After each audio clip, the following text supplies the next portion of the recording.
Skip ചെയ്യണ്ട കേട്ടോ. ഇത് ഒരുപാട് വീട്ടുകാർക്ക് അതിലുപരി വയറിംഗ് ആയിരിക്കും, പ്ലംബിംഗ് ആയിരിക്കും, ഒരുപാട് അനുഭവം.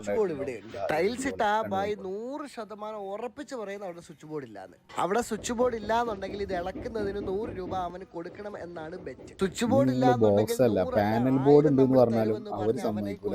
മുതലാളിയെ കൊണ്ട് വിളിപ്പിച്ച് എന്നിട്ട് ഇളക്കിപ്പിച്ചു. രണ്ടുപേരും നന്നായിട്ട് പണിയെടുത്തു കേട്ടോ.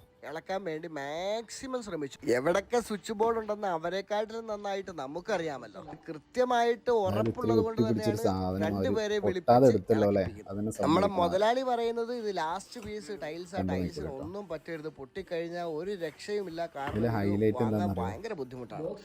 ബോക്സ് കാണുമ്പോ അവന്റെ ഒരു ചിരിയുണ്ട്. ആ നിൽക്കുന്നവനെ 7ാം ബ്ലാക്ക് ബെൽറ്റ്. അതവിടെ ഇല്ലെങ്കിലേ ഞങ്ങൾക്ക് പ്രശ്നമാണ്. അവന്റെ ഒരു സഞ്ച സ്വിച്ച് ബോർഡ് ഇപ്പൊ കിട്ടിയില്ലെങ്കിൽ പണിയും കിട്ടിയാൽ